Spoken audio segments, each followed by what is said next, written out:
하나님의 은혜와 평강과 사랑이 우리 삶과 영혼에 충만하기를 주의 이름으로 축복합니다. 먼저 이곳에 인도하신 하나님께 감사를 드리고, 그리고 우리 가정을 받아주신, 그래서 함께 믿음의 공동체로 세우고자 결단하신 성도님들께도 깊은 감사를 드립니다.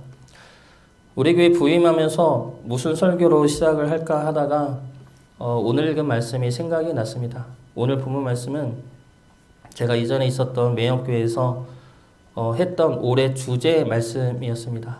그 말씀을 오늘도 시작의 의미에서 같이 나누었으면 좋겠습니다. 그래서 이 말씀이 저와 여러분들에게 도전과 회개와 결단의 말씀이 되어 갈렙처럼 믿음으로 올 한 해를 승리할 수 있기를 주의 이름으로 축복합니다. 이 산지를 내게 주소서, 이 말씀은 유명한 말씀이죠. 그리고 갈렙이 행한 유명한 말씀입니다. 그리고 믿는 우리들 역시 믿음으로 고백하며 결단해야 할 말씀이기도 합니다. 그런데 이 말씀은 내가 원하는 것을 취하겠다, 내가 하나님 앞에 내가 원하는 것을 받아내겠다라는 뜻의 말씀은 아닙니다. 내가 원하는 성공을 구하라, 그러면 하나님이 줄 것이다 라는 것은 잘못된 해석이고 잘못된 믿음입니다. 이것은 믿음이라기보다는 믿음으로 포장한 내 욕심이죠. 이렇게 해석을 하는 이유는 하나님의 말씀을 내 중심에서 해석하기 때문입니다. 하나님의 말씀은 내가 중심이 되어 볼 말씀이 아니라 하나님 중심에서 보아야 할 말씀입니다.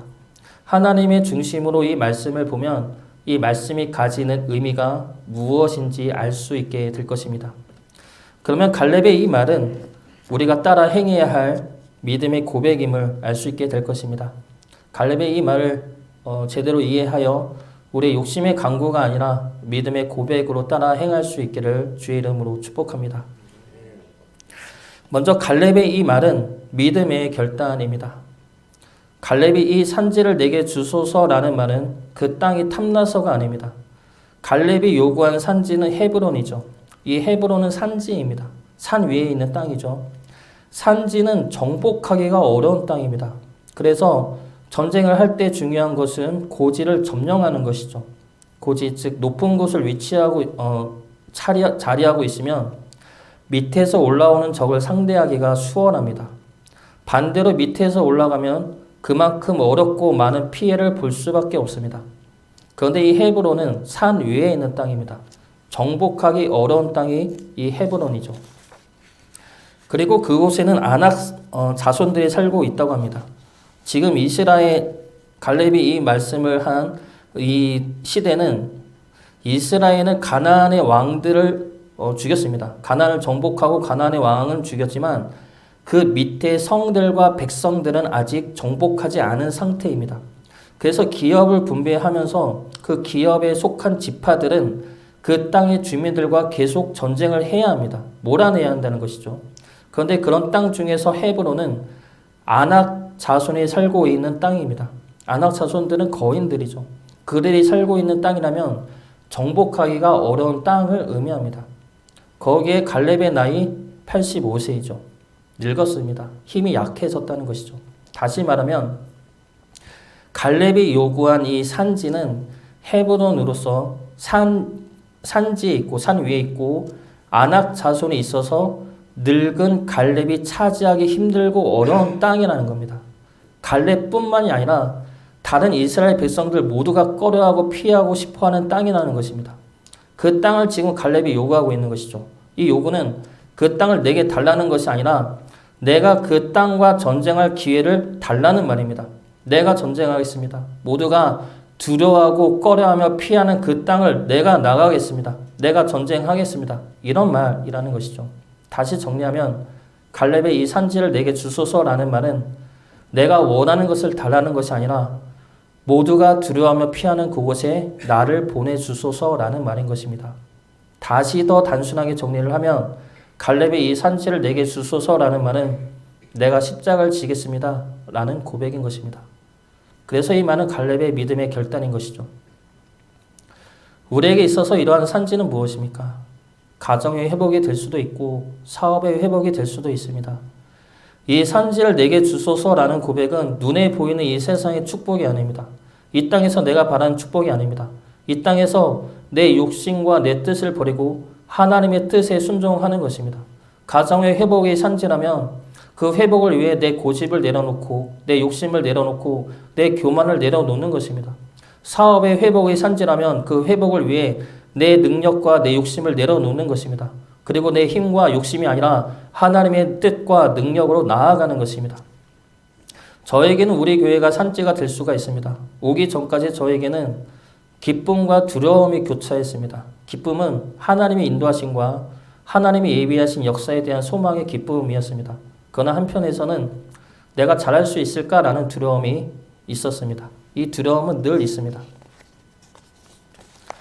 그러나 그 두려움에도 불구하고 올 수 있는 이유는 내 힘이 아니라 하나님의 능력으로 하나님의 뜻이 우리 교회 가운데 이루어질 것을 알고 있기 때문입니다. 저는 부족하고 저는 연약합니다. 그러나 그런 저를 통해 하나님이 역사하십니다. 나는 할 수 없지만 그런 나를 통해서 하나님이 하나님의 능력으로 역사하십니다. 그 능력과 역사하심이 우리 교회 안에 임하여서 우리 교회를 향한 하나님의 뜻이 온전히 세워질 것입니다.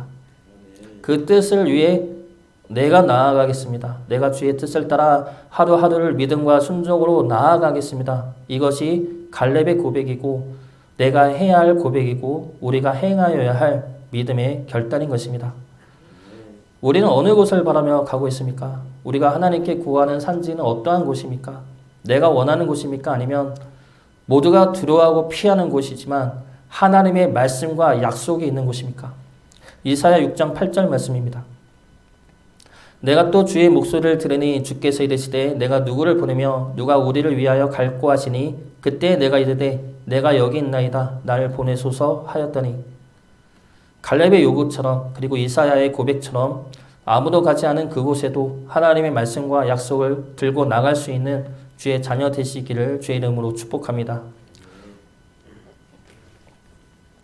두 번째로 갈렙의 이 말은 하나님을 향한 충성의 말입니다. 갈렙은 오늘 말씀에서 여러 번 반복해서 하는 말이 내가 하나님께 충성하였다라는 말입니다. 8절과 9절 말씀 보겠습니다. 나와 함께 올라갔던 내 형제들은 백성의 간담을 높게 하였으나 나는 내 하나님 여호와께 충성하였으므로 그날에 모세가 맹세하이르되 내가 내 하나님 여호와께 충성하였은즉 내 발로 밟는 땅은 영원히 너와 내 자손의 기업이 되리라 하였나이다. 여기서 갈렙은 하나님께 충성하였다는 말을 반복해서 사용하고 있습니다. 그런데 이 말은 내가 충성했기 때문에 이 산지를 보상받아야 한다가 아닙니다. 내가 충성했고 내가 헌신했고 내가 하나님 앞에 믿음을 지켰으니 이 산지를 달라 말하는 것이 아닙니다. 그런데 우리가 이런 함정에 빠질 때가 많죠. 내가 하나님 앞에서 그만큼 헌신하고 믿음을 지키며 살았는데 하나님은 왜 내 삶의 형편을 안 돌봐주십니까? 내가 이 정도 했으면 적어도 먹고 살기는 해 주셔야 하지 않습니까? 이런 기도나 생각들이죠. 그런데 이것은 하나님 앞에서 내 믿음의 행위를 놓고 거래하는 모습입니다. 하나님은 이런 거래에 절대 응하지 않으십니다. 갈렙의 이 말 역시 이런 말이 아닙니다. 충성했으니 달라 이 말이 아닙니다. 그러면 갈렙의 이 말은 무슨 말입니까? 내가 그동안 하나님께 충성하였듯이 지금도 나는 하나님께 충성할 것이다 라는 결단의 고백인 것입니다. 10절 말씀 보겠습니다. 이제 보소서 여호와께서 이 말씀을 모세에게 이르신 때로부터 이스라엘이 광야에서 방황한 이 45년 동안을 여호와께서 말씀하신 대로 나를 생존하게 하셨나이다. 오늘 내가 85세로 돼. 갈렙의 이 말은 이런 말입니다. 하나님이 모세에게 말씀하신 때로부터 45년 동안 하나님은 나를 살아있게 하셨습니다. 하나님이 45년 동안 하나님의 말씀대로 나를 지키시고 나를 이곳에 들여 놓으셨습니다. 하나님이 먼저 나를 그렇게 변함없이 이끄시고 인도하시는데 내가 어떻게 하나님의 말씀을 잊을 수가 있겠습니까? 내가 어떻게 하나님에게 충성을 다하지 않을 수가 있겠습니까? 갈렙은 지금 이 말을 하고 있는 것입니다. 그래서 갈렙의 충성이란 말은 하나님의 은혜와 미쁘심에 대한 감사와 감격의 고백인 것입니다. 하나님이 먼저 보여주신 사랑과 열심에 대한 감사로 행하는 순종의 결단인 것이죠. 하나님이 저를 처음 만나 주실 때는 신학대에 다닐 때였습니다. 그때까지 저는 신학생이었지만 그때까지 저는 믿음이 없었습니다. 믿음이 없는 상태에서 교회 전도사 사역까지 했으니 그 결과는 당연히 좋지가 않았죠. 그래서 교회에서 한 달 만에 나오면서 하나님을 원망했습니다. 저는 그 모든 책임을 하나님에게 원망하고 하나님에게 그 책임이 있다고 투정 부렸습니다. 하나님이 나를 신학대에 오게 했으면 책임을 져야지. 능력도 안 주고 무슨 하나님의 종이 되라고 하느냐. 몇 달 동안 매일같이 하나님을 원망하고 하나님 앞에 분노했습니다. 그리고 다른 학교 편입을 알아봤습니다. 그때 하나님이 저를 만나주시고 저에게 이런 말씀을 하셨습니다. 내가 너를 쓰겠다. 너는 못한다. 그러나 내가 한다. 이 말씀을 주셨고 또 하나의 말씀이 너를 사랑한다 라는 말씀이었습니다. 나는 너를 사랑한다. 그런데 너가 나를 사랑하지 않을까봐 그것이 두렵다. 근데 이 말씀을 울면서 저에게 하셨습니다. 그때 제가 드는 생각은 내가 하나님을 믿지 않았고 내가 하나님을 원망하고 내가 하나님을 부정했는데 그런 나를 왜 하나님은 사랑한다 말씀하실까? 내가 그동안 하나님을 얼마나 미워하고 원망을 했는데 그런 내 앞에서 내가 뭐라고 우실까? 라는 의문과 의아함이었습니다. 그리고 시간이 지나면서 그것이 하나님의 사랑이고 그것이 저에게 너무나 크고 귀한 하나님의 은혜와 사랑이었음을 깨닫게 되었습니다. 제가 목회 사역을 하면서 내 뜻대로 안 되고 내 노력에 비해 결과가 좋지 않으면 낙심하고 지칠 때가 있습니다. 모두가 그렇죠. 내가 열심히 했는데 결과가 좋지 않고 더 안 좋게 가면 낙심하죠. 지칩니다. 그래서 그때마다 기도하면 하나님이 저에게 주시는 마음은 내가 너를 사랑한다입니다. 그러면 그 마음으로 다시 일어날 수가 있습니다. 현실은 변하지 않는데 하나님이 너를 사랑한다는 그 마음이 그 말씀이 저에게 들려지면 다시 일어나서 충성하고 헌신할 수 있게 된다는 겁니다. 이것은 우리의 믿음 생활의 출발이 어디인지를 알려주는 하나님의 마음이죠. 우리는 우리의 믿음과 헌신과 수고를 통해 우리 삶을 바꾸는 것이 아닙니다. 우리의 믿음은 앞으로 주어질 은혜와 축복을 바라고 하는 것이 아닙니다. 우리의 믿음은 이미 우리에게 주어진 하나님의 은혜와 사랑에 대한 감사여야 한다는 것입니다. 우리의 믿음은 이미 우리와 동행하시며 이끄시는 주님의 사랑과 역사하심에 대한 믿음과 감격이어야 한다는 겁니다. 이미 주어진 은혜와 사랑에 대한 감사로 나가야 한다는 것이죠. 그것이 우리가 충성해야 할 이유이며 목적입니다. 산지는 우리 믿음에 대한 보상이 아닙니다. 산지는 우리를 향하여 베푸신 하나님의 은혜와 사랑에 대한 감사로 결단하며 나가는 것입니다. 그 길은 하나님을 향한 감사와 충성의 길이고 기꺼이 나가야 하는 십자가의 길입니다. 그 길을 감사로 나갈 수 있기를 바랍니다. 십자가 같은 산지라 하더라도 나를 향하는 하나님의 사랑과 은혜를 힘입어 한 걸음씩 나갈 수 있기를 주 이름으로 축복합니다. 마지막 세 번째로 갈렙의 이 말은 승리의 말입니다. 갈렙은 지금 헤브론이라는 산지가 탐이 나서 하는 말이 아니라 했습니다. 갈렙의 이 말은 하나님을 향한 충성과 믿음의 고백이죠. 그리고 또 하나 갈렙은 이 말을 통해 이스라엘 백성들에게 다시 한번 승리의 말을 심어주고 있는 겁니다. 그러므로 소망을 품게 하는 말이죠. 헤브론을 준다 하신 하나님의 말씀은 45년 전에 이스라엘이 가데스 바네아에서 가나안 땅을 정탐했을 때의 일입니다. 그때 12명의 정탐꾼 중에서 여호수아와 갈렙만이 그 땅을 취할 수 있다 말하고 나머지 10명은 갈 수 없다 말을 하죠. 이에 여호수아와 갈렙만이 가나안 땅에 들어갈 수 있게 되었습니다. 그때 갈렙과 함께 있었던 이들은 여호수아를 제외하고는 모두가 다 죽었습니다. 갈렙은 그 사건을 기억하면서 지금 다시 이스라엘에게 이 말을 하고 있는 겁니다. 그 땅은 하나님이 주신 땅이다. 그러므로 그 땅은 우리가 충분히 차지할 수 있다. 45년 전에는 이 믿음이 없어서 모두가 다 죽임을 당했지만 너희들은 믿음을 가지고 생명을 누리라 말을 하고 있는 겁니다. 그래서 갈렙의 이 말은 같이 살기를 원하는 이스라엘 백성들을 향한 말이기도 하는 겁니다. 부정의 말을 지우고 안 된다는 말을 지우고 원망과 절망의 말을 멈추고 믿음의 말과 승리의 말을 채워주고 있는 겁니다. 그리고 그 말이 말만으로 끝나지 않고 자신의 모습으로 보여주고 있는 겁니다. 봐라, 나같이 늙고 연약한 자를 통해서도 역사하시는 하나님을 너희가 보고 분명히 깨달으라 말하고 선포하고 보여주고 있는 겁니다. 갈렙이 지금 이 말을 하는 것은 다음 세대를 향한 말이죠. 우리 세대는 믿음을 가지지 못함으로 나와 여호수아만 살았다. 너희들은 우리 세대를 본받지 말고 믿음으로 승리하는 세대가 되라, 이 말입니다. 우리는 이 믿음을 다음 세대와 그리고 지금 우리와 함께 살고 있는 이 시대 사람들에게 증거할 사명이 있습니다. 이 시대의 사람들은 하나님의 말씀으로 승리하는 것을 보지 못했습니다. 다음 세대 아이들은 하나님의 말씀으로 승리하는 삶을 보지 못했습니다. 그렇기 때문에 하나님도 알고 하나님의 말씀을 알아도 그 말씀의 힘과 능력이 된다는 것을 생각하지를 못합니다. 그런 그들에게 우리가 하나님의 말씀으로 승리하는 삶을 보여주어야 한다는 것이죠. 주님은 십자가의 길을 걸어갔습니다. 그 길은 제자들 모두가 이해하지 못했고 그래서 도망갔던 길이죠. 종교 지도자들은 그 길을 비웃고 조롱했습니다. 로마인들은 그 길을 가는 주님을 패배자라 욕하며 멸시했습니다.